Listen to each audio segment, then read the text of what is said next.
வணக்கம் நண்பர்களே, முக்கியமான டாபிக்கை இந்த பதிவில் பார்க்க போகிறோம். நேற்று பாரத பிரதமர் மோடி அவர்கள் நாட்டு மக்களிடையே தன்னுடைய ஸ்பீச்சை கொடுத்திருக்காரு. இந்தியா பாகிஸ்தான் இடையேயான மோதல் குறித்து, ஆபரேஷன் சிந்தூர் குறித்து, இந்தியாவுடைய வெற்றி குறித்தெல்லாம் பிரைம் மினிஸ்டர் பேசியிருக்காருங்க. ஒரு ஃபேக்டை சொல்லவா, உலக நாடுகள்லேயே இந்தியா மட்டும்தான் அணு ஆயுதம் வச்சிருக்கக்கூடிய ஒரு நாட்டுக்குள்ளேயே போய் அங்கே தாக்குதல் நடத்தி சேஃபாக திரும்பி வந்த நாடு இந்தியா தான் அப்படிங்கிறது ரெக்கார்டு, ஃபேக்டு. உலகத்திலே முதல் நாடு இந்தியா தான். பாகிஸ்தான்கிட்ட அணு ஆயுதம் இருக்குது, அதை வச்சுக்கிட்டு தான் அவங்க மிரட்டிக்கு இருக்கானுங்க, பூச்சாண்டி காட்டிக்கு இருக்கானுங்க. எங்ககிட்ட அணு ஆயுதம் இருக்குது அப்படின்னு சொல்லி இருக்கானுங்க. துணிஞ்சு இந்தியா பாகிஸ்தானுக்கு உள்ளே இருக்கக்கூடிய டெரர் கேம்பை தாக்கி அழித்தோம். ஜெய்சி முகமது டெரர் கேம்பு பகவல்பூரில் இருக்குல்ல, பார்டர்ல இருந்து 250 கிலோமீட்டர் டிஸ்டன்ஸு. அதை தான் பிரைம் மினிஸ்டர் சொல்கிறாரு. அவங்க நம்மளுடைய எல்லையை தாக்குனாங்க, நம்ம அவங்களுடைய இதயத்தை தாக்கணும் அப்படின்னு சொல்லிட்டு பிரைம் மினிஸ்டர் பேசியிருக்காரு. இனி பாகிஸ்தான் அத்துமீறினுச்சு அப்படின்னா முகத்திலேயே குத்துவோம் அப்படிங்கிற வார்த்தையை பயன்படுத்தியிருக்காரு. இந்தியாவுடைய தாக்குதலை சமாளிக்க முடியாமல் பாகிஸ்தானு உலக நாடுகள்கிட்ட கெஞ்ச தொடங்குனுச்சு அப்படிங்கிற வார்த்தையை பயன்படுத்தியிருக்காரு. அது மட்டும் இல்லாமல் இனி அணு ஆயுதம் அங்கே வச்சிருக்கோம் அப்படிங்கிற பூச்சாண்டியெல்லாம் இனி காட்டாதீங்க இந்தியா கிட்ட அப்படிங்கிற ஸ்டேட்மெண்ட்டு, இது மாதிரி அக்ரெசிவாக போல்டான ஸ்டேட்மெண்ட்டை பிரைம் மினிஸ்டர் மோடி அவர்கள் பயன்படுத்தியிருக்காரு.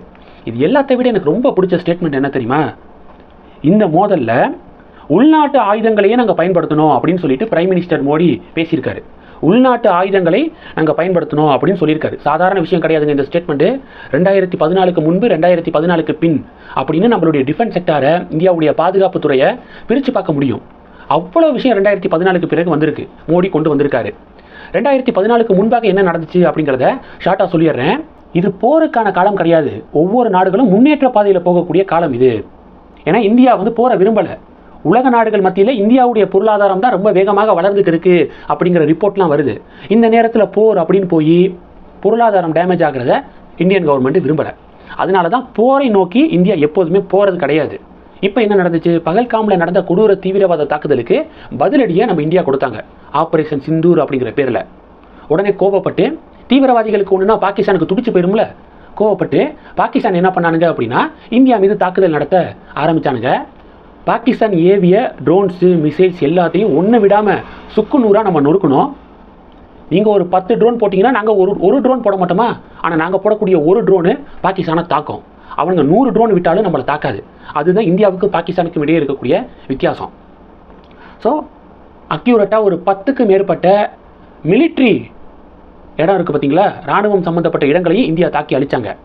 ஸோ இதில் கதறி போய் பாகிஸ்தான் சரண்டர் ஆகிட்டாங்க. இப்போ விஷயம் என்ன அப்படின்னா, 2014 முன்பாக என்ன நடந்துச்சு, ஏகப்பட்ட தீவிரவாத தாக்குதல். நம்மளுக்கு ரொம்ப அதிகமாக தெரிஞ்சது 2008 மும்பை டெரர் அட்டாக் தான். ஆனால் 2004 பார்த்தீங்கன்னா ஒவ்வொரு வருஷமும் ஏகப்பட்ட தீவிரவாத தாக்குதல் நம்ம நாட்டில் நடத்தப்பட்டுச்சு. ட்ரெயினில் குண்டு வெடிப்பு. இப்போ பிரச்சனை பாருங்கள், இந்தியாவில் இருக்கக்கூடிய மற்ற நகரங்களில் எந்த ஒரு செக்யூரிட்டி லேப்ஸும் இல்லை. எல்லையில் எப்போதும் ஃபைட் நடக்கும். அது மாதிரி பகல்காமில் ஒரு கொடூர தீவிரவாத தாக்குதல் நடத்தப்பட்டுச்சு, எல்லையில் நடந்த ஒரு விஷயம். ஆனால் 2004 to 2014 பார்த்தீங்கன்னா இந்தியாவில் பல்வேறு நகரங்களில் டெரர் அட்டாக் நடந்திருக்கு. நான் முன்னாடி சொன்ன எக்ஸாம்பிள் மும்பை. அது மட்டும் இல்லாமல் நீங்கள் பார்த்தீங்கன்னா பெங்களூரில் நடந்திருக்கு, ஹைதராபாத்தில் நடந்திருக்கு. பெங்களூர், ஹைதராபாத்லாம் சவுத் இந்தியாங்க, ஓகே.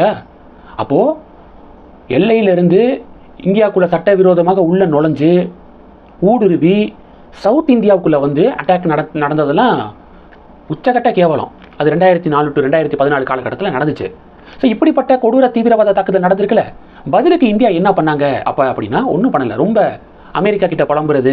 இந்த மும்பை டெரர் அட்டாக் நடந்த காலகட்டத்திலலாம் அமெரிக்கா கிட்ட புலம்புனது. இப்போ பிரைம் மினிஸ்டர் மோடி ஒவ்வொரு தீவிரவாத தாக்குதலுக்கும் பதிலடி கொடுக்குறாருல்ல, சர்ஜிக்கல் ஸ்ட்ரைக்காக இருக்கட்டும், பாலக்கோட் ஏர் ஸ்ட்ரைக்காக இருக்கட்டும், ஆபரேஷன் சிந்தூராக இருக்கட்டும், ஒவ்வொரு தீவிரவாத தாக்குதலுக்கும் வட்டி முதலமாக பதிலடி கொடுத்தாருல, அது பாஸ்டில் இல்லை, 2004 to 2014 காலகட்டத்தில் இல்லை. அப்போ இவ்வளோ பெரிய சாதனை படைச்சோம். திமுக, காங்கிரஸ், இந்தி கூட்டணி கட்சிகள் இருக்காங்களே, எப்படி நரேட்டிவை செட் பண்ண பார்க்குறாங்க அப்படின்னா, தீவிரவாத தாக்குதலே 2014 பிறகு தான் நடந்திருக்கு, 2014 முன்பாக எந்த தீவிரவாத தாக்குதலும் இல்லை அப்படிங்கிற மாதிரி ஒரு பிம்பத்தை கட்டமைக்க பார்க்குறாங்க. இந்தி கூட்டணி கைப்பிடியில் இருக்கக்கூடிய மீடியாக்கள் எல்லாமே இது மாதிரி ஒரு ப்ரொபகண்டா பண்ண பார்க்குறாங்க. ஒன்று. ரெண்டாவது என்ன அப்படின்னா, ட்ரம்ப் சொல்லி பயந்து பிரைம் மினிஸ்டர் மோடி வாரை ஸ்டாப் பண்ணிட்டாரு அப்படிங்கிற மாதிரி ஒரு பிம்பத்தை கட்டமைக்க பார்க்குறாங்க. ட்ரம்ப் உள்ள நுழைஞ்சதுனாலாம் இந்தியா இந்த போரை நிப்பாட்டலை. இந்தியாவுக்கு போர் செய்யக்கூடிய ஐடியாவே இல்லை. முதல்ல நான் முன்னாடியே சொன்ன மாதிரி ரொம்ப வேகமாக வளரணும் பொருளாதாரத்தில் அப்படிங்கிற ஒரே நோக்கம் தான் இந்தியாவுக்கு இருக்குது. பகல்காம் இன்சிடெண்ட்டுக்கு அவெஞ்ச் எடுக்கணும் அப்படின்னு முடிவெடுத்தாங்க. அதை எடுத்துட்டாங்க சக்ஸஸ்ஃபுல்லாக. அதனால் போகிற இந்தியா விரும்பலை.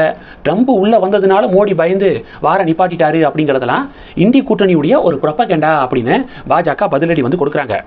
அண்ணாமலை மாநில தலைவராக இருக்கும்போது திமுக கட்டமைக்கக்கூடிய இந்த போலியான பிம்பங்கள் இருக்குது பார்த்தீங்களா, ப்ரொபகண்டா, அதை 2-3 ப்ரெஸ் மீட்லேயே அடித்து நொறுக்கிடுவார். திமுக என்ன ப்ரொபகண்டா செஞ்சாலும் அது அண்ணாமலையுடைய ப்ரெஸ் மீட்டுக்கு முன்னாடி நிற்க முடியாது. அந்த ப்ரெஸ் மீட்டு முடிஞ்சோடனே இந்த ப்ரொபகண்டாலாம் தூள் ஆயிரும். அது மாதிரி எந்த ஒரு கவுண்டரும் இப்போ வரைக்கும் வரலையே தமிழக பாஜக சைடில் இருந்து அப்படிங்கிற ஒரு ஆதங்கம் தொண்டர்கள் மத்தியில் இருக்குது.